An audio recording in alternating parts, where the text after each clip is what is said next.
ಈಗಾಗಲೇ ನಮ್ಮ ಎಲ್ಲ ನಾಯಕರು ಬಜೆಟ್ನ ಬಗ್ಗೆ ಸವಿಸ್ತಾರವಾಗಿ ಮಾತಾಡಿದ್ದಾರೆ. 4,48,000 ಕೋಟಿಯ ಒಂದು ಬಜೆಟ್ ಅನ್ನ ರಾಜ್ಯದ ಇತಿಹಾಸದಲ್ಲಿ 17ನೇ ಬಾರಿಗೆ ಅತಿ ಹೆಚ್ಚು ಬಜೆಟ್ ಮಂಡಿಸಿದಂತ ಮುಖ್ಯಮಂತ್ರಿಗಳಾಗಿ ಮಂತ್ರಿಗಳಾಗಿ ದೇಶದಲ್ಲಿ ಆಗಲೇ ನಮ್ಮ ದೇಶದಲ್ಲಿ 18 ಬಜೆಟ್ ಮಂಡಿಸಿರುವಂತ ವಜುಭಾಯಿ ವಾಲಾ ಅವರ ಒಂದು ರೆಕಾರ್ಡ್ ಅನ್ನ ಬೀಟ್ ಮಾಡ್ತಾರಾ ಇಲ್ವಾ ಅಂತ ಬಜೆಟ್ ಮೇಲೆ ಚರ್ಚೆಗಿಂತ ಜಾಸ್ತಿ ಮುಖ್ಯಮಂತ್ರಿಗಳು 18ನೇ ಬಜೆಟ್ ಮಾತಾಡ್ತಾರಾ ಇಲ್ವಾ ಅನ್ನೋಂಥದ್ದು ಸಾರ್ವಜನಿಕ ವಲಯದಲ್ಲಿ ಆಚೆ ಮಾಧ್ಯಮದಲ್ಲಿ ಆಗ್ತಿರುವಂಥದ್ದು. ಆದರೆ ಈ ಬಜೆಟ್ ಬಗ್ಗೆ ಮಾತಾಡಬೇಕಾದ್ರೆ 4,48,000 ಕೋಟಿಯಲ್ಲಿ ಈ ಬಾರಿ ಕ್ಯಾಪಿಟಲ್ ಎಕ್ಸ್ಪೆಂಡಿಚರ್ಗೆ 16% ಅಂದ್ರೆ 71,924 72,000 ಕೋಟಿಯನ್ನ ಕ್ಯಾಪಿಟಲ್ ಎಕ್ಸ್ಪೆಂಡಿಚರ್ಗೆ ಸನ್ಮಾನ್ಯ ಮುಖ್ಯಮಂತ್ರಿಗಳು ಇಟ್ಟಿರುವಂಥದ್ದು.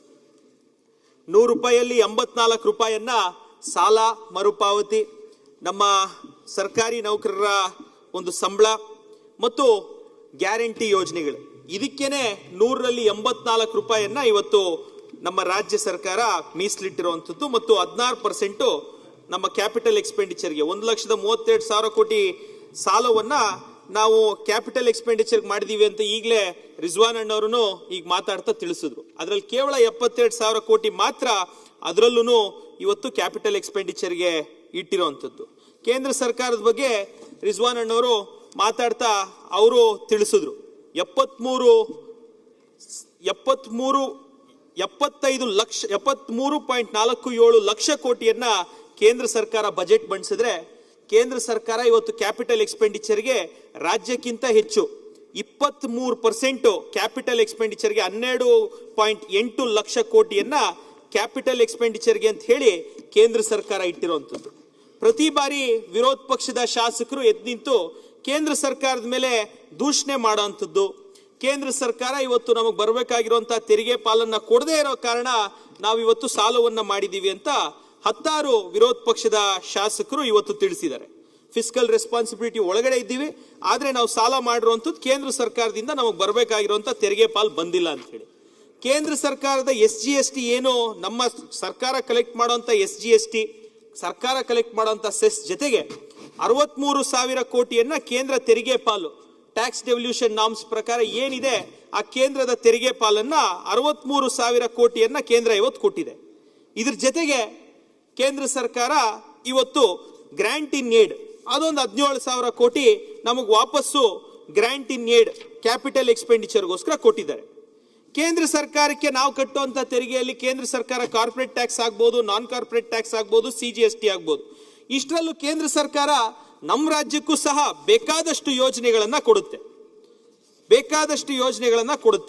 ಕೆಲವೊಂದು ಯೋಜನೆಗಳನ್ನ ತಿಳಿಸಬೇಕಾದ್ರೆ ನೇರ ನಮ್ಮ ಕ್ಯಾಪಿಟಲ್ ಎಕ್ಸ್ಪೆಂಡಿಚರ್ ಬಿಟ್ಟು ರೆವೆನ್ಯೂ ಎಕ್ಸ್ಪೆಂಡಿಚರ್ ಅಲ್ಲಿ ನೇರ ನಮ್ಮ ರಾಜ್ಯದ 2.12 ಕೋಟಿ ಜನಸಂಖ್ಯೆಯ ನಮ್ಮ ಜನಸಂಖ್ಯೆಗೆ ಪ್ರಧಾನ ಮಂತ್ರಿ ಜನ್ಧನ್ ಯೋಜನೆ ಅಡಿಯಲ್ಲಿ ನೇರವಾಗಿ ಮರುಪಾವತಿಯನ್ನ ಮಾಡ್ತಾ ಇದ್ದಾರೆ. ಪ್ರಧಾನ ಮಂತ್ರಿ ಗರೀಬ್ ಕಲ್ಯಾಣ ಅನ್ನ ಯೋಜನೆ ಏನು 5 kg ಅಕ್ಕಿಯನ್ನ ಕೇಂದ್ರ ಸರ್ಕಾರ ಕೊಡ್ತಿರುವಂತ ಅಕ್ಕಿ 4,2,00,000 ಜನಸಂಖ್ಯೆಗೆ ಈ 5 kg ಅಕ್ಕಿಗೆ ಕೇಂದ್ರ ಸರ್ಕಾರ ಅದರ ಹೊಣೆಯನ್ನ ಹೊತ್ತಿರುವಂತದ್ದು. ಪ್ರಧಾನ ಮಂತ್ರಿ ಜೀವನ್ ಬಿಮಾ ಯೋಜನೆ ಅಡಿಯಲ್ಲಿ 1.67 ಕೋಟಿ ನಮ್ಮ ರಾಜ್ಯದ ಜನಸಂಖ್ಯೆ ಎನ್ರೋಲ್ಮೆಂಟ್ ಆಗಿರುವಂತದ್ದು. ಪ್ರಧಾನ ಮಂತ್ರಿ ಸುರಕ್ಷಾ ವಿಮಾ ಯೋಜನೆ ಅಡಿಯಲ್ಲಿ 2.6 ಕೋಟಿ ಜನ ನಮ್ಮ ರಾಜ್ಯದ ಜನ ಅಲ್ಲಿ ಎನ್ರೋಲ್ಮೆಂಟ್ ಆಗಿರುವಂತದ್ದು. ಪ್ರಧಾನ ಮಂತ್ರಿ ಮುದ್ರಾ ಯೋಜನೆ ಅಡಿಯಲ್ಲಿ 3,39,000 ಕೋಟಿಯನ್ನ ರಾಜ್ಯದ MSMEಗಳಿಗೆ ರಾಜ್ಯದ ಇಂಡಸ್ಟ್ರೀಸ್ಗೆ ಕೊಟ್ಟಿರುವಂತದ್ದು. ಪ್ರಧಾನ ಮಂತ್ರಿ ಸ್ವಾನಿಧಿ ಯೋಜನೆ ಅಡಿಯಲ್ಲಿ 6.14 ಲಕ್ಷ ಬೀದಿ ಬದಿ ವ್ಯಾಪಾರಿಗಳಿಗೆ ಸಾಲವನ್ನ ಕೊಟ್ಟಿರುವಂತದ್ದು. ಪ್ರಧಾನ ಮಂತ್ರಿ ಕಿಸಾನ್ ಸಮ್ಮಾನ್ ಯೋಜನೆ ಅಡಿಯಲ್ಲಿ 55 ಲಕ್ಷ ಜನ ರೈತರಿಗೆ ವಾರ್ಷಿಕ 6,000 ರೂಪಾಯಿ ಕೊಡ್ತಿರುವಂತದ್ದು. ಕಿಸಾನ್ ಕ್ರೆಡಿಟ್ ಕಾರ್ಡ್ ಅಡಿಯಲ್ಲಿ 32 ಲಕ್ಷ ರೈತರಿಗೆ ಸಾಲ ಕೊಡ್ತಿರುವಂತದ್ದು.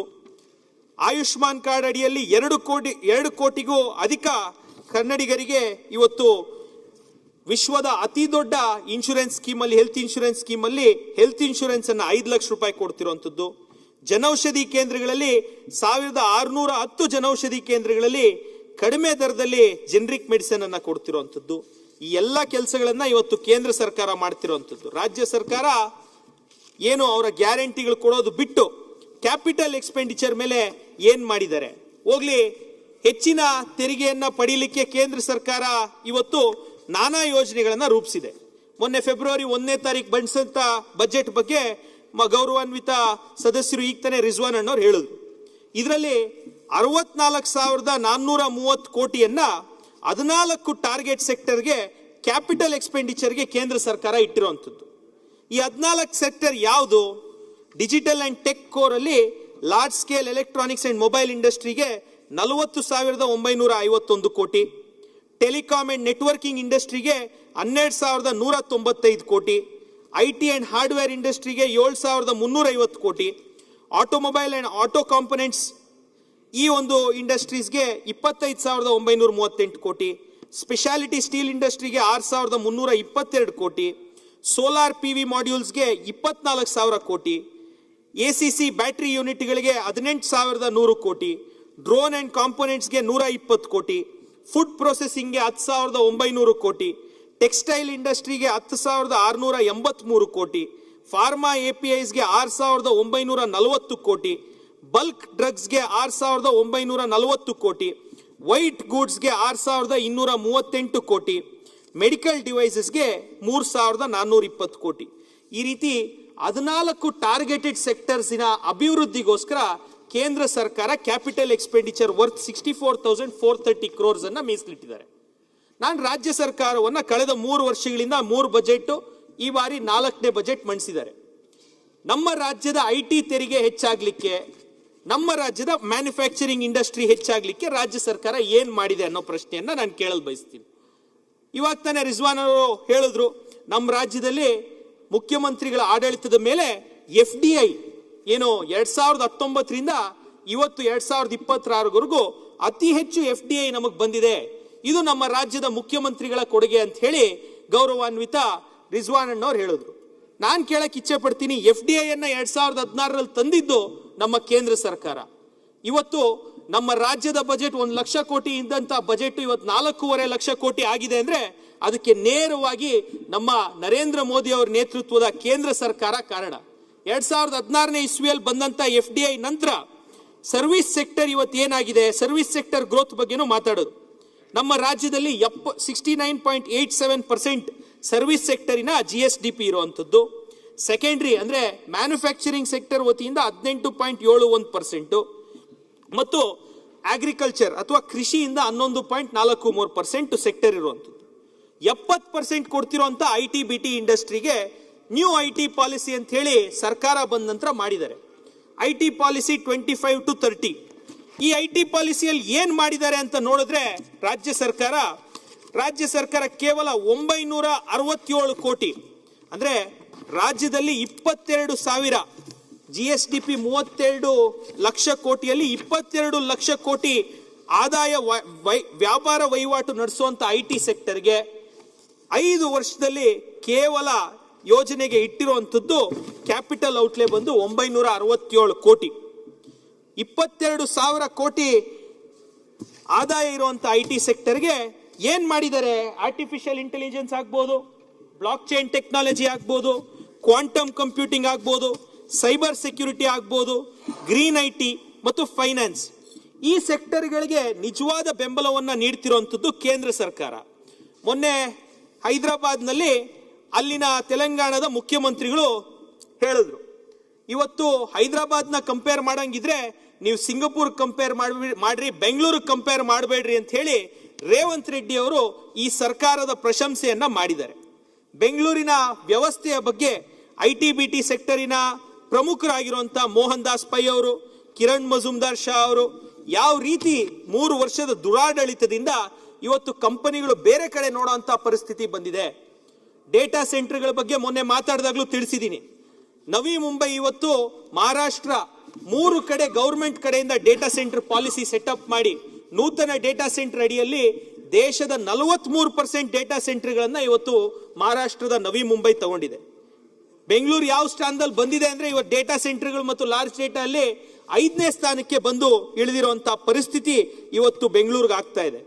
ಹಾಗಾಗಿ ಈ ಸರ್ಕಾರ ಕೇವಲ 967 ಕೋಟಿ ಐಟಿ ಸೆಕ್ಟರ್ಗೆ ಕ್ಯಾಪಿಟಲ್ ಔಟ್ಲೆಗೆ ಇಟ್ಟಿರುವಂತದ್ದು ಬಹಳ ಕಡಿಮೆ ಇಟ್ಟಿರುವಂತದ್ದು. ಇದನ್ನ ಈ ಕೂಡಲೇ ಸರಿ ಮಾಡಿಕೊಂಡು ನಮ್ಮ ITBT ಸಚಿವರು ಮತ್ತು ಮುಖ್ಯಮಂತ್ರಿಗಳು ಈ ಕೂಡಲೇ ITBT ಸೆಕ್ಟರ್ಗೆ ಸೂಕ್ತವಾದಂತಹ ನೆರವು ಮತ್ತು ಪಾಲಿಸಿ ಮೇಕಿಂಗ್ ಅನ್ನ ಮಾಡಬೇಕಾಗುತ್ತೆ.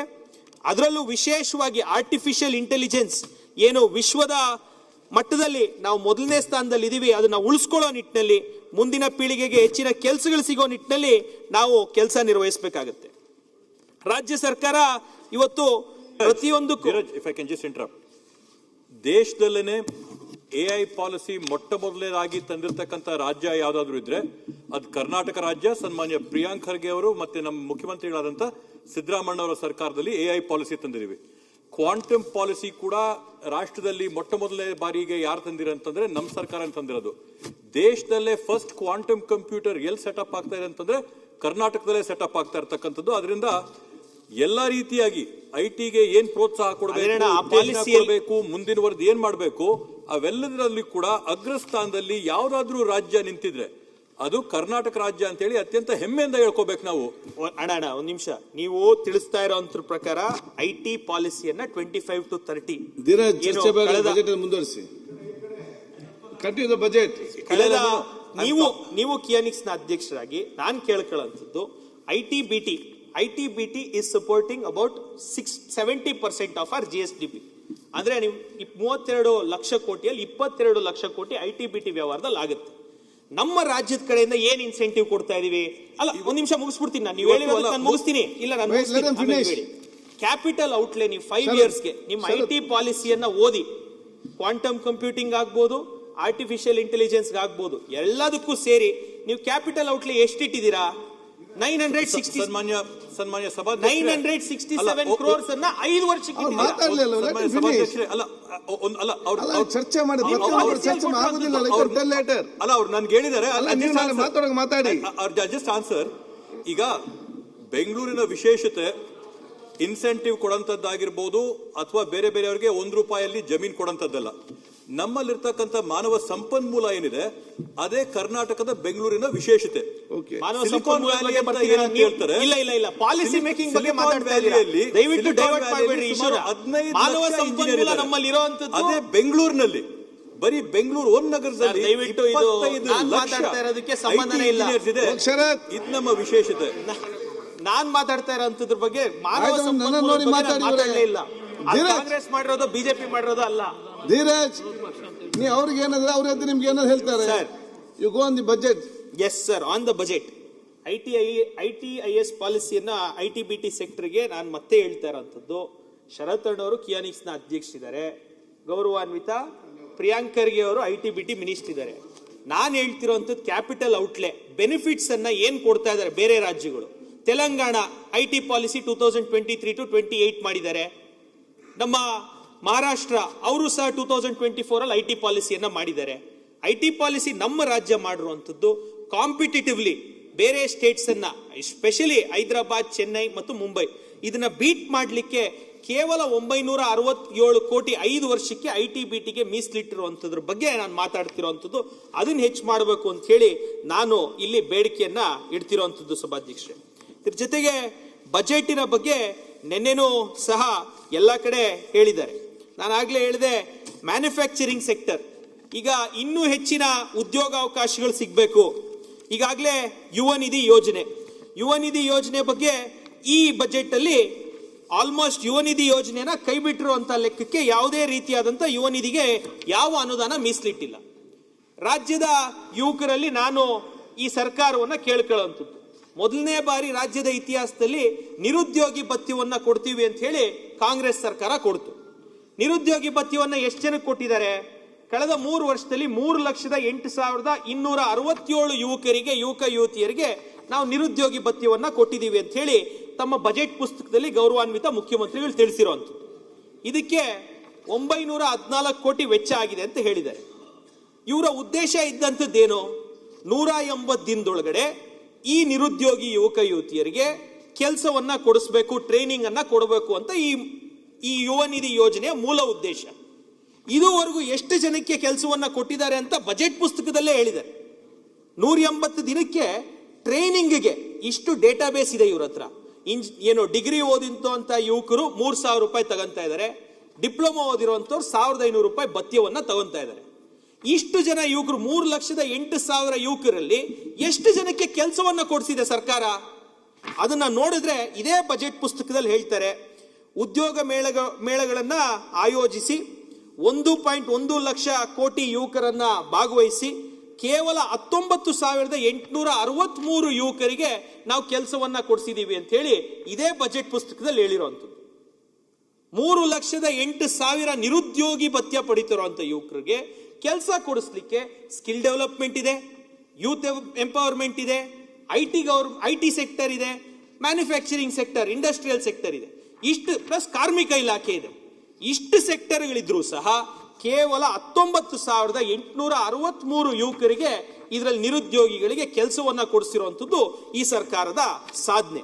ಇನ್ನ ಪ್ರೈವೇಟ್ ಕೆಲಸಗಳು ಬಿಟ್ಟು ನಮ್ಮ ಗೌರ್ಮೆಂಟ್ ಕೆಲಸಗಳ ಬಗ್ಗೆ ಈ ಬಜೆಟ್ ಅಲ್ಲೂ ಮತ್ತೆ ಯುವಕರ ಪರವಾಗಿ 56,432 ಸರ್ಕಾರಿ ಹುದ್ದೆಗಳನ್ನ ಭರ್ತಿ ಮಾಡ್ತೀವಿ ಅಂತ ಮುಖ್ಯಮಂತ್ರಿಗಳು ತಿಳಿಸಿದ್ದಾರೆ. ಸಭಾಧ್ಯಕ್ಷೆ 2014ನೇ ಇಸ್ವಿಯಲ್ಲಿ ನಾನು ಸಹ ಗ್ರಾಜುಯೇಟ್ ಆಗಿದ್ದು, ಅವತ್ತು ನನಗೆ 21 ವರ್ಷ.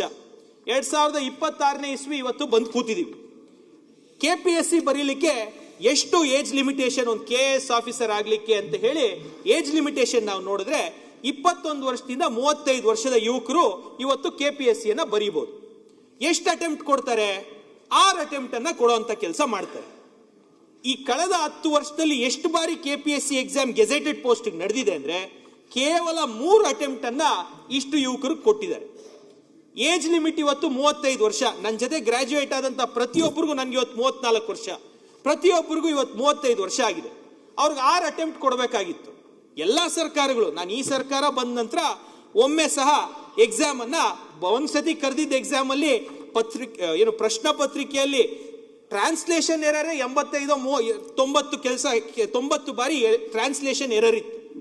ಈ ಬಾರಿ KPSC ಹುದ್ದೆಗಳಿಗೆ 3 ಅಟೆಂಪ್ಟ್, ಈ ವಯಸ್ಸು ಮತ್ತೆ ಹೋದ್ಮೇಲೆ 35 ವರ್ಷ ಆದ್ಮೇಲೆ ಅವ್ರು ಬರೆಯಂಗಿಲ್ಲ. ಅವ್ರ ಎಲಿಜಿಬಿಲಿಟಿ ಇರುವಂತ 6 ಅಟೆಂಪ್ಟ್. ಯುವಕರು ಇವತ್ತು KPSC ಬಗ್ಗೆ ಏನ್ ಮಾತಾಡ್ತಾ ಇದ್ದಾರೆ ಅನ್ನುವಂಥದ್ದು ಹಾದಿ ಬೀದಿಯಲ್ಲಿ ನಿಂತು ಇವತ್ತು ಪ್ರತಿಭಟನೆಗಳು ಇಳಿಯೋ ರೀತಿಯಲ್ಲಿ ಯುವಕರು ಬಂದು ನಿಂತಿದ್ದಾರೆ. KPSC ಸಮಸ್ಯೆ, ಈ ಏಜ್ ರಿಲ್ಯಾಕ್ಸೇಷನ್ ಸಮಸ್ಯೆ, ವಿಶೇಷವಾಗಿ ಯುವಕರಿಗೆ 6 ಅಟೆಂಪ್ಟ್ ದೊರಕುವಂಥದ್ದು ಅವರ ಹಕ್ಕು. ಏಜ್ ಅನ್ನ ರಿಲ್ಯಾಕ್ಸ್ ಮಾಡುವಂತ ಕೆಲಸ ಇವತ್ತು ಸರ್ಕಾರ 6 ಅಟೆಂಪ್ಟ್ ಆಗೋವರೆಗೂ ಮಾಡಬೇಕು. KPSC ಗೆಜೆಟೆಡ್ ಪೋಸ್ಟ್ ಅಲ್ಲಿ ಯಾವ ರೀತಿ ಇದ್ದಾರೆ ಅಂತ ಹೇಳಿ ಪ್ರಿಯಾಂಕ್ ಖರ್ಗೆ ಅವರೇ ಎದ್ದು ನಿಂತ್ಕೊಂಡ್ರು. ಸರ್ ಇವ್ರು 2017 ಬ್ಯಾಚ್ ಸರ್, ಇವ್ರು 2021 ಬ್ಯಾಚ್ ಅಂತ ಅಧಿಕಾರಿಗಳಿಗೆ ಅವ್ರ ಬ್ರ್ಯಾಂಡ್ ಕೊಟ್ಬಿಟ್ಟಿದ್ದಾರೆ ಅಂತ ಹೇಳಿ ಪ್ರಿಯಾಂಕ್ ಖರ್ಗೆ ಅವರೇ ಇದೇ ಸದನದಲ್ಲಿ ಈ ಬಾರಿನೇ ಎದ್ದು ನಿಂತ್ಕೊಂಡು ತಿಳಿಸಿದ್ದಾರೆ. ಹಾಗಾಗಿ ಯುವಕರಿಗೆ ಹೆಚ್ಚಿನ ಉದ್ಯೋಗಗಳನ್ನ ಕಲ್ಪಿಸೋ ನಿಟ್ಟಿನಲ್ಲಿ ರಾಜ್ಯ ಸರ್ಕಾರ ವಿಶೇಷವಾದಂತ ನ್ಯೂ ಇಂಡಸ್ಟ್ರಿಯಲ್ ಪಾಲಿಸಿ 2025 to 30 ಇದರಲ್ಲಿ ಅವರು ಮೆನ್ಷನ್ ಮಾಡಿದ್ದಾರೆ 50% ಜಾಬ್ಸ್ ಅನ್ನ ನಾವು ಸ್ಥಳೀಯರಿಗೆ ಕೊಡ್ತೀವಿ ಅಂತ.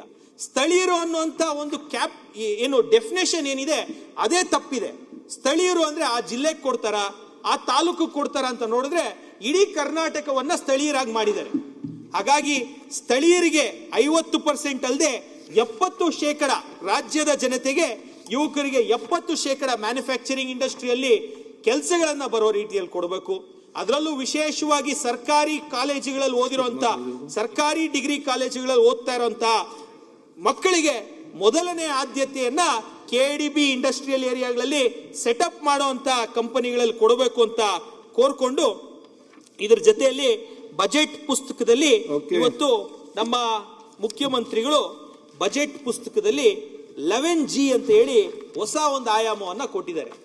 2G ಆಯ್ತು, ಈಗ 11G ಬಗ್ಗೆ ನಮ್ಮ ರಾಜ್ಯ ಸರ್ಕಾರ, ಕಾಂಗ್ರೆಸ್ ಸರ್ಕಾರ 11G ಮಾದರಿಯ ಆರ್ಥಿಕತೆಗಳಿಂದ ಈ ಒಂದು ಬಜೆಟ್ ಬಗ್ಗೆ ಸುಸ್ಥಿರ ಅಭಿವೃದ್ಧಿ ಮಾದರಿಯನ್ನು ರೂಪಿಸುತ್ತಿದ್ದೇವೆ. ಏನ್ ಈ 11G ಅಂತ ನೋಡಿದ್ರೆ ಗ್ಯಾರಂಟಿ ಎಕಾನಮಿ. ಗ್ಯಾರಂಟಿ ಎಕಾನಮಿ ಅನ್ನೋ ಡೆಫಿನೇಷನ್ ಏನ್ ಕೊಟ್ಟಿದ್ದಾರೆ? ಕಲ್ಯಾಣ ಹಾಗೂ ಲಿಂಗ ಸಮಾನತೆಯ ಹಾದಿಯತ್ತ ಕರ್ನಾಟಕ ಅಂತ ಕೊಟ್ಟಿದ್ದಾರೆ. ಹಾದಿಯತ್ತ Karnataka. Good public education. Public education sector ಬಗ್ಗೆ ಮಾತಾಡ್ಲಿಕ್ಕೆ ಕಳೆದ ಬಾರಿನೂ ಅಧಿವೇಶನದಲ್ಲಿ ಬಜೆಟ್ ಮೇಲೆ ನಾನು ಈ ಎಜುಕೇಶನ್ ಸೆಕ್ಟರ್ ಮೇಲೆ ಹೇಳಿದ್ದೀನಿ. ಎಜುಕೇಶನ್ ಸೆಕ್ಟರ್ ಅನ್ನ ನಾವೇನಾದ್ರೂ ಬದಲಾಯಿಸಬೇಕು, ಈ ರಾಜ್ಯದ ದೇಶದ ಭವಿಷ್ಯವನ್ನ ನಾವು ಬದಲಾಯಿಸಬೇಕು ಅಂದ್ರೆ ನಮ್ಗಿರುವಂತ ಮೊದಲನೆಯ ಹಾಗೂ ಕೊನೆಯ ಅವಕಾಶ primary education sector. Primary education ಅಲ್ಲಿ ಇವತ್ತು ದೊಡ್ಡ ಕೊರತೆ ಇರುವಂತದ್ದು ನಮ್ಮ ರಾಜ್ಯದ ಜನತೆಯಲ್ಲಿ ನಮಗೆ ದೊಡ್ಡ ಕೊರತೆ ಇರುವಂತದ್ದು ಸಿವಿಕ್ ಸೆನ್ಸ್ ಅನ್ನೋ ಒಂದು ಸಬ್ಜೆಕ್ಟ್ ಅನ್ನ ನಮ್ಮ ರಾಜ್ಯದ ಪ್ರೈಮರಿ ಎಜುಕೇಶನ್ ಅಲ್ಲಿ ತರಬೇಕು. ಸಿವಿಕ್ ಸೆನ್ಸ್ ಜೊತೆಗೆ ಎಥಿಕ್ಸ್. ಇವತ್ತಿನ ಸಮಾಜದಲ್ಲಿ ನಾನು ಒಬ್ಬ ಯುವಕನಾಗಿ ಏನು ಮಿಲೆನಿಯಲ್ ಅಂತ ಹೇಳಿ ನಮ್ಮ ಜನರೇಷನ್ಗೆ ಪಟ್ಟವನ್ನ ಕೊಟ್ಟಿದ್ದಾರೆ. ಇನ್ ಮುಂದಕ್ಕೆ ಜೆನ್ ಝಿ, ಜೆನ್ ಆಲ್ಫಾ ಬೇರೆ ಬಂದಿದೆ. ಇವರಿಗೆ ಯಾವ ರೀತಿ ಸಿವಿಕ್ ಸೆನ್ಸ್ ಅನ್ನ ತುಂಬಬೇಕು, ಇದನ್ನ ಪ್ರೈಮರಿ ಎಜುಕೇಶನ್ ಡಿಪಾರ್ಟ್ಮೆಂಟ್ ಅಲ್ಲಿ ಮಾಡಬೇಕಾಗುತ್ತೆ. ಪ್ರತಿ ವರ್ಷ KPS ಶಾಲೆಗಳ ಬಗ್ಗೆ ಘೋಷಣೆ ಮಾಡ್ತಾನೆ ಇದ್ದಾರೆ. ಈ ವರ್ಷದ ಬಜೆಟ್ ಅಲ್ಲೂ 800 KPS ಶಾಲೆಗಳು, ಪ್ರತಿ ಹೋಬಳಿಗೆ ಒಂದು KPS ಶಾಲೆ ಕೊಡ್ತೀವಿ ಅಂತ ಹೇಳಿದ್ದಾರೆ. ನಿಜವಾಗ್ಲೂ ದೊಡ್ಡಬಳ್ಳಾಪುರ ತಾಲೂಕಲ್ಲಂತೂ ಇದುವರೆಗೂ ನಮ್ಮ 6 ಹೋಬಳಿಗಳಲ್ಲಿ ಒಂದೇ ಒಂದು KPS ಶಾಲೆಯ ನಿರ್ಮಾಣ 3 ವರ್ಷದಲ್ಲಿ ಆಗಿಲ್ಲ. ಕೇವಲ ಘೋಷಣೆಗಳಿಗೆ ಈ ಎಜುಕೇಶನ್ ಸೆಕ್ಟರ್ ಇವತ್ತು ಸೀಮಿತವಾಗಿದೆ. ಎಜುಕೇಶನ್ ಸೆಕ್ಟರ್ ಅಲ್ಲಿ ಎಲ್ಲಾ ಹುದ್ದೆಗಳನ್ನ ಭರ್ತಿ ಮಾಡ್ತೀವಿ ಅಂತ ಹೇಳಿ ಕಾಂಗ್ರೆಸ್ನ ಪ್ರಣಾಳಿಕೆ ಏನು ನಮ್ಮ ಚುನಾವಣೆಗೆ ಪೂರಕವಾಗಿ ಹೇಳಿದ್ರು. ಎಲ್ಲದಕ್ಕಿಂತ ಹೆಚ್ಚಾಗಿ ಎಜುಕೇಶನ್ ಸೆಕ್ಟರ್ ಅಲ್ಲಿ ಭರ್ತಿ ಮಾಡ್ತೀವಿ ಅಂತ. ಇವತ್ತು ಯಾವುದೇ ಶಾಲೆಯಲ್ಲಿ ಕನ್ನಡನೂ ಅದೇ ಮೇಷ್ಟ್ರು ಹೇಳ್ಕೊಡ್ತಾರೆ, ಸೈನ್ಸು ಅದೇ ಮೇಷ್ಟ್ರು ಹೇಳ್ಕೊಡ್ತಾರೆ. ಹಳ್ಳಿಗಳ ಕಡೆ ಸಬ್ಜೆಕ್ಟ್ ಟೀಚರ್ಸ್ಗಳ ಕೊರತೆ ಇದೆ. ಅದನ್ನ ಫಿಲ್ ಮಾಡೋ ನಿಟ್ಟಿನಲ್ಲಿ ಸ್ಮಾರ್ಟ್ ಕ್ಲಾಸ್ ರೂಮ್ ಅದನ್ನು ಸಹ ಹೇಳಿದ್ರು. 5,000 ಶಾಲೆಗಳಲ್ಲಿ ಸ್ಮಾರ್ಟ್ ಶಾಲೆಗಳಾಗಿ ಮಾಡ್ತೀವಿ ಅಂತ. ಇದುವರೆಗೂ ಅದಕ್ಕೆ ಏನಿದೆ ಆಕ್ಷನ್ ಟೇಕನ್ ಅಲ್ಲಿ ನೋಡಿದ್ರೆ ಯಾವುದೇ ರೀತಿಯಾದಂತಹ ಸ್ಮಾರ್ಟ್ ಕ್ಲಾಸ್ ರೂಮ್ಸ್ ಆಗಿಲ್ಲ. ಸೊ ಪಬ್ಲಿಕ್ ಎಜುಕೇಶನ್ ಅನ್ನ ಸರಿ ಮಾಡಬೇಕಾದ್ರೆ, ನಮ್ಮ ಮುಂದಿನ ಪೀಳಿಗೆ ಒಂದು ಅಭಿವೃದ್ಧಿ ಹೊಂದಿರುವಂತಹ ದೇಶ ಮಾಡಬೇಕಾದ್ರೆ ಸಿವಿಕ್ ಸೆನ್ಸ್ ಅನ್ನೋ ಒಂದು ಸಬ್ಜೆಕ್ಟ್ ಮತ್ತು ಎಥಿಕ್ಸ್ ಅನ್ನೋ ಸಬ್ಜೆಕ್ಟ್ ಅನ್ನ ಕಂಪಲ್ಸರಿಯಾಗಿ ಪಬ್ಲಿಕ್ ಎಜುಕೇಶನ್ ಅಲ್ಲಿ ತರಬೇಕು.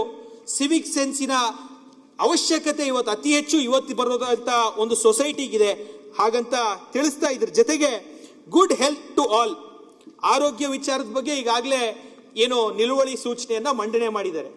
ಆರೋಗ್ಯ ಇಲಾಖೆಯಲ್ಲಿ ಇವತ್ತು ಯಾವ ರೀತಿ ನಡೀತಾ ಇದೆ ಅಂದ್ರೆ 28 ಪ್ರಾಥಮಿಕ ಆರೋಗ್ಯ ಕೇಂದ್ರಗಳು ದೊಡ್ಡಬಳ್ಳಾಪುರ ತಾಲೂಕಲ್ಲಿ ಇದೆ. ಕೇವಲ ದೊಡ್ಡಬಳ್ಳಾಪುರದ್ದು ಎಕ್ಸಾಂಪಲ್ ತಗೊಂಡ್ರೆ ಒಂದು ಪ್ರಾಥಮಿಕ ಆರೋಗ್ಯ ಕೇಂದ್ರದಲ್ಲಿ ಯಾವೆಲ್ಲ ಪೋಸ್ಟ್ಗಳು ಕೊಟ್ಟಿದ್ದಾರೆ ಅಂದ್ರೆ, ಒಂದು ಡಾಕ್ಟರ್, ಒಂದು ನಮ್ಮ ಫಾರ್ಮಸಿಸ್ಟ್ ಮತ್ತು ಒಂದು ಗ್ರೂಪ್ ಡಿ.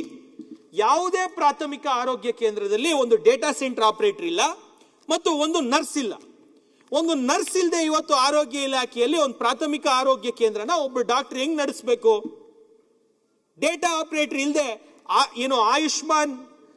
ಆಯುಷ್ಮಾನ್ ಭಾರತ್ ಆರೋಗ್ಯ ಕರ್ನಾಟಕ ABARK ಅನ್ನೋ ಒಂದು ಯೋಜನೆಯನ್ನ ತಂದಿದ್ದಾರೆ. ಎಲ್ಲ ಪೇಷಂಟ್ಗಳ ABARK ಮಾಹಿತಿಯನ್ನ ದಾಖಲೆ ಮಾಡಲಿಕ್ಕೆ ಸಾಫ್ಟ್ವೇರ್ ಅಲ್ಲಿ ಇವತ್ತು 15 ನಿಮಿಷ ಟೈಮ್ ಅನ್ನ ಪ್ರತಿ ಪೇಷಂಟ್ಗೆ ಡಾಕ್ಟರ್ಗಳು ಕೊಡುವಂಗ ಆಗ್ತಾ ಇದೆ. ಡಾಕ್ಟರ್ಗಳ ನೇಮಕಾತಿ ನಿಮಗೆ ಯಾವ ರೀತಿ ಆಗ್ತಾ ಇದೆ, ಡಾಕ್ಟರ್ಗಳ ಕೊರತೆ ಯಾವ ರೀತಿ ಆಗ್ತಾ ಇದೆ, ಒಂದೊಂದು ಪ್ರಾಥಮಿಕ ಆರೋಗ್ಯ ಕೇಂದ್ರ ಅಡಿಯಲ್ಲಿ ಬರುವಂತ ಸಬ್ ಸೆಂಟರ್ಸ್ಗೆ 3 ಸಬ್ ಸೆಂಟರ್ಗೆ ಒಬ್ಬರು ನರ್ಸ್ನ ಅಸೈನ್ ಮಾಡುವಂತ ಕೆಲಸ ಇವತ್ತು ಕಾಂಗ್ರೆಸ್ ಸರ್ಕಾರದಲ್ಲಿ ಆಗ್ತಾ ಇದೆ. ಹಾಗಾಗಿ ಪಬ್ಲಿಕ್ ಹೆಲ್ತ್ ಅಲ್ಲಿ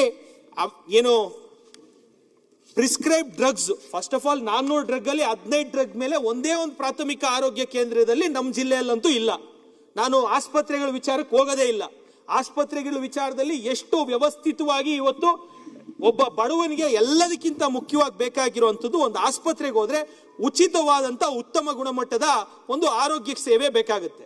ಇವತ್ತು ಯಾವುದೇ ಕಾರಣಕ್ಕೂ ಉತ್ತಮ ಗುಣಮಟ್ಟದ ಆರೋಗ್ಯ ಸೇವೆಯನ್ನ ನಾವು ನಮ್ಮ ಆಸ್ಪತ್ರೆಗಳಲ್ಲಿ ಕೊಡಕ್ ಆಗ್ತಿಲ್ಲ.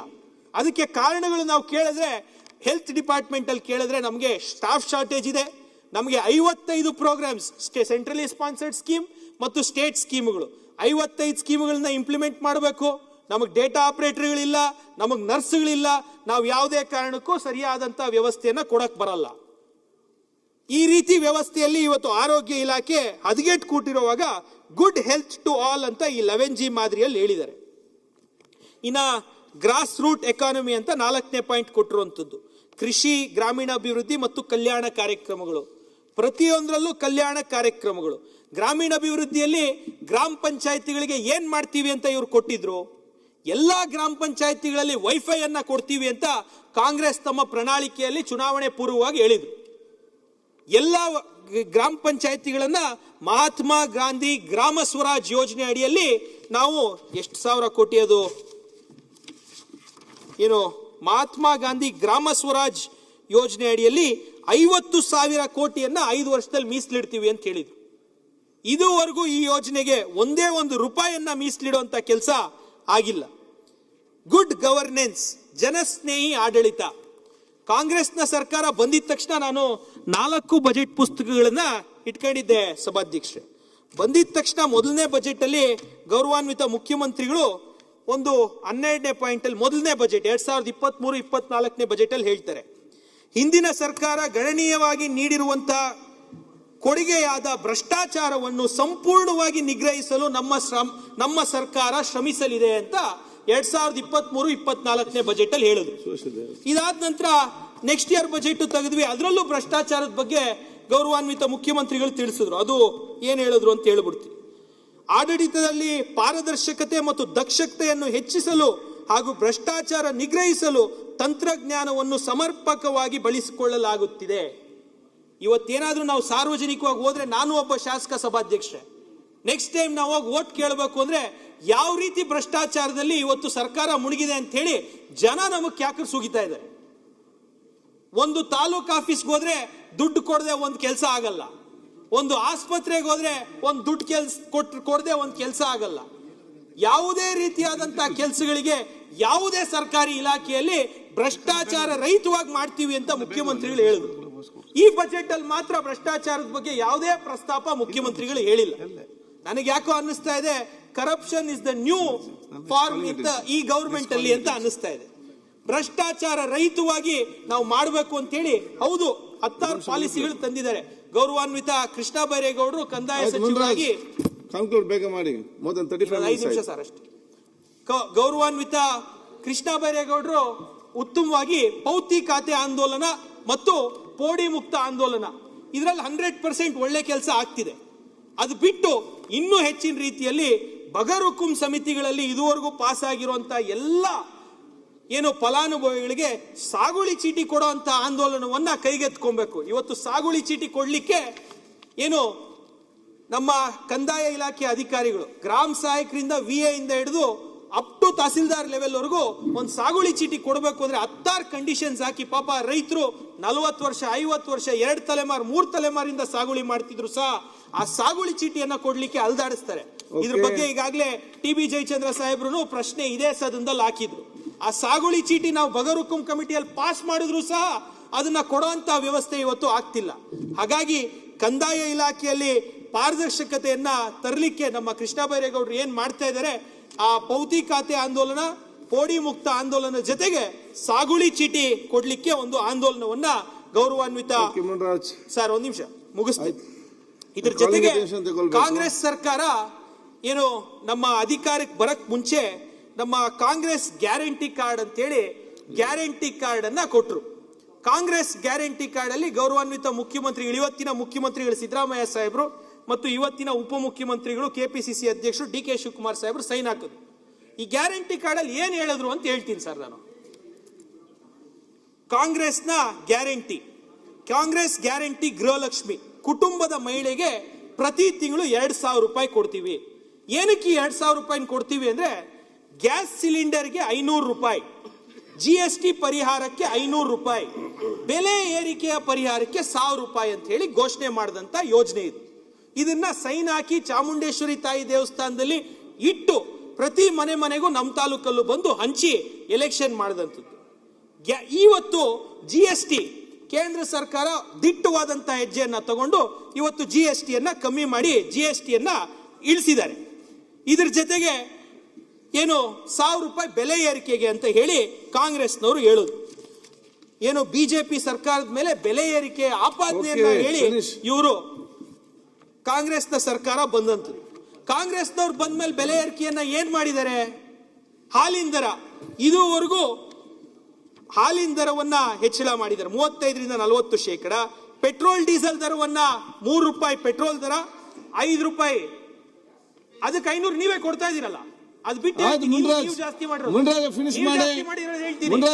ಆಮೇಲೆ ಅದನ್ನ ಅಲ್ಲಿ ಚರ್ಚೆ ಮಾಡ್ಲಿ.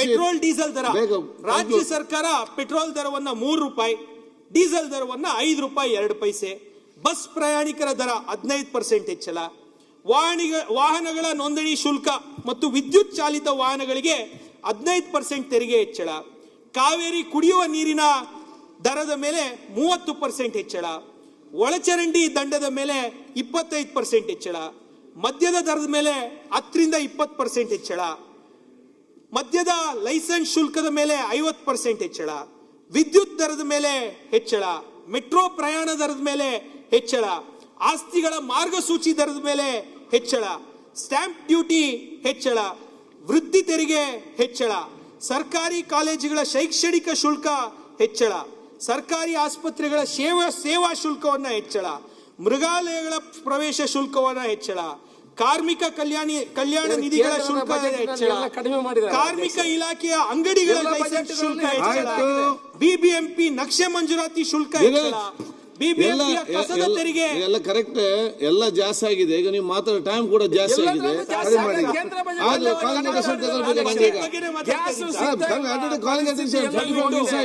ಇನ್ನೊಂದು 5 ನಿಮಿಷ ನೋಡಿ, ಕಾಲಿಂಗ್ ಅಟೆನ್ಷನ್ ಫಸ್ಟ್ ನಿಮ್ದೇ ಇರೋದು. ಈಗ ನೀವು ಫಸ್ಟ್ ಮಾತಾಡ್ಬೇಕಿತ್ತು, ಎಲ್ಲ ನೀವು ಮಾತಾಡಿದ್ರು, ಇಲ್ಲ ಅಂತ ನಾನು ಹೇಳುದಿಲ್ಲ. ದಯವಿಟ್ಟು ಕಂಕ್ಲೂಡ್ ಮಾಡಿ ಪಾಸಿಟಿವ್ ಆಗಿ ಕನ್ಸ್ಟ್ರಕ್ಟಿವ್ ಆಗಿ ದಯವಿಟ್ಟು. ಅಲ್ಲ, ನನಗೆ ಯಾಕೆ ಹೇಳಿದ್ರೆ ಕಾಲಿಂಗ್ ಅಟೆನ್ಷನ್ ತಗೊಳ್ಬೇಕು ಸರ್.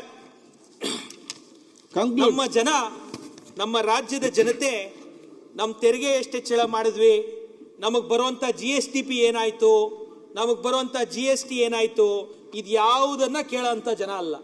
ಕರ್ನಾಟಕ ರಾಜ್ಯ ಇವತ್ತು ಸುಭದ್ರವಾಗಿದೆ.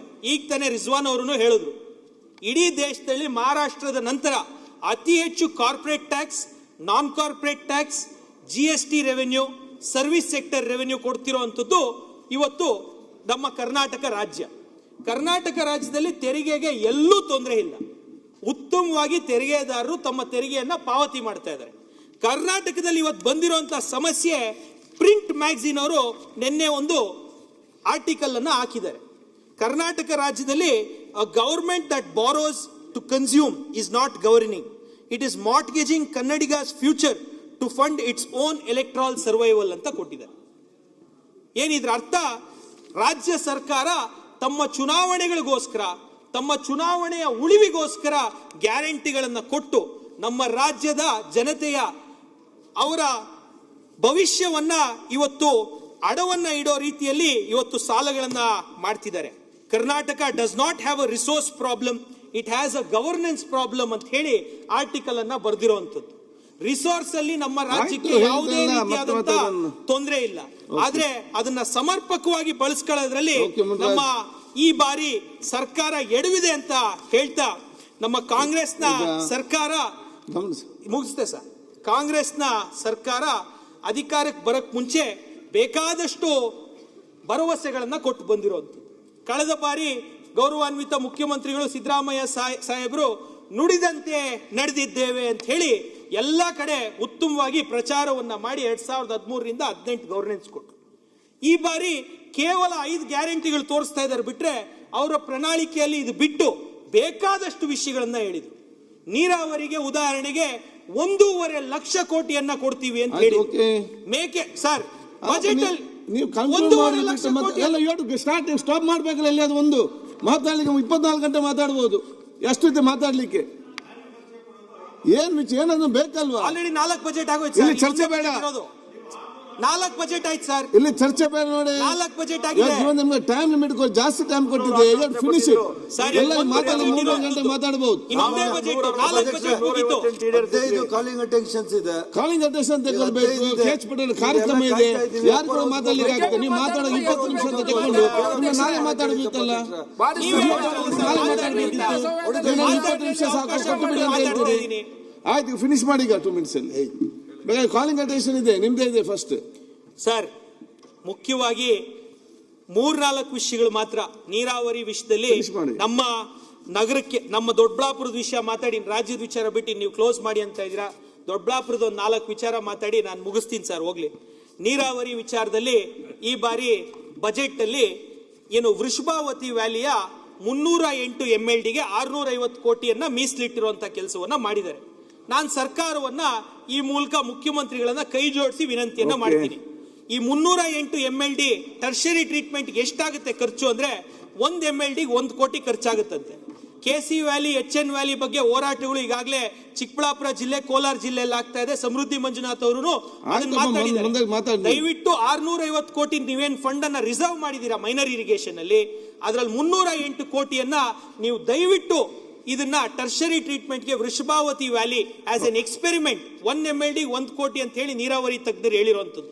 ದಯವಿಟ್ಟು ಟರ್ಷರಿ ಟ್ರೀಟ್ಮೆಂಟ್ ಅನ್ನ ವೃಷಭಾವತಿ ವ್ಯಾಲಿಗೆ ಶುರು ಮಾಡಿ. ಇದ್ರ ಜೊತೆಯಲ್ಲಿ ನೇಕಾರರು, ವಿಶೇಷವಾಗಿ ನೇಕಾರರಿಗೆ ಈ ಬಜೆಟ್ ಅಲ್ಲಿ ನೇಕಾರ್ ಸಮ್ಮಾನ್ ಯೋಜನೆ ಅಡಿಯಲ್ಲಿ 1,30,000 ನೇಕಾರರಿದ್ದಾರೆ ಅಂತ ಈ ಬಜೆಟ್ ಅಲ್ಲೇ ಗೌರವಾನ್ವಿತ ಮುಖ್ಯಮಂತ್ರಿಗಳು ತಿಳಿಸಿದ್ದಾರೆ. ನೇಕಾರರು ಇವತ್ತು ತುಂಬಾ ಸಂಕಷ್ಟದ ಪರಿಸ್ಥಿತಿಯಲ್ಲಿ ಇದ್ದಾರೆ. ಅವರು ಹೋಮ್ ಬೇಸ್ಡ್ ಇಂಡಸ್ಟ್ರಿ, ಅವ್ರು ಮಾಡುವಂತ ಸಾಂಪ್ರದಾಯಿಕ ಉಡುಪು ಕೇವಲ ಸೀರೆಗಳು ಮಾತ್ರ ತಯಾರು ಮಾಡುವಂಥದ್ದು. ಇವತ್ತು ಎಲ್ಲಾ ತಾನುಗಳು ಫ್ಯಾಕ್ಟರಿಗಳಲ್ಲಿ ತಯಾರಾಗ್ತಾ ಇದ್ದಾವೆ. ಆದ್ರೆ ನೇಕಾರರು ಒಂದು ಗುಡಿ ಕೈಗಾರಿಕೆಯಾಗಿ ಮನೆಗಳಲ್ಲಿ ಅವರು ಸೀರೆಗಳನ್ನ, ಉಡುಪುಗಳನ್ನ ತಯಾರು ಮಾಡ್ತಾ ಇದ್ದಾರೆ. ಇವತ್ತು ಇದು ಕಾಂಪಿಟೇಷನ್ ಆಗಿ ಏನಾಗಿದೆ ಅಂದ್ರೆ, ನೇಕಾರರು ಹ್ಯಾಂಡ್ಲೂಮ್ ನೇಕಾರರಿಗೆ ತೊಂದರೆ ಇಲ್ಲ, ಹ್ಯಾಂಡ್ಲೂಮ್ ರಿಸರ್ವೇಶನ್ ಆಕ್ಟ್ ಇದೆ. ಪವರ್ಲೂಮ್ ನೇಕಾರರಿಗೆ, ವಿದ್ಯುತ್ ಚಾಲಿತ ಮಗ್ಗಗಳನ್ನ ನಡೆಸ್ತಾ ಇರುವಂತ ನೇಕಾರರಿಗೆ ಇವತ್ತು ಅತಿ ಹೆಚ್ಚು ತೊಂದರೆ ಬಂದಿದೆ.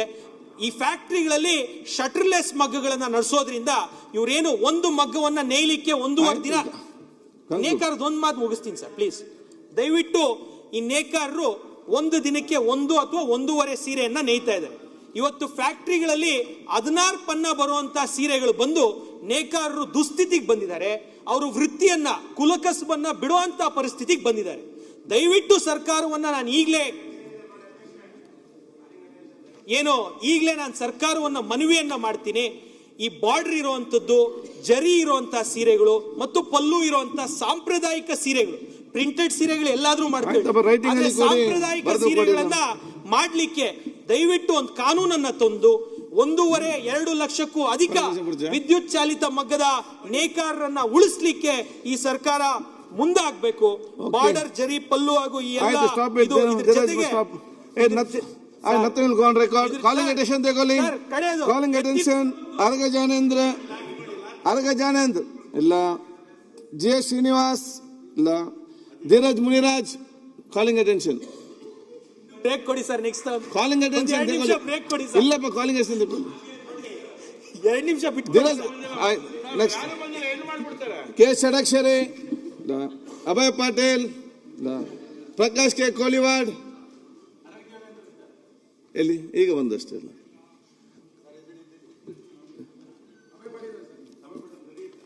ಅರ್ಗ ಜಾನಂದ್ ನೋಡಿ ಎಲ್ಲ ಅಲ್ಲಿ ಹೊರಗಿದ್ರು, ಕರಿವಾಗ ಎಲ್ಲ ಬರ್ತಾರೆ.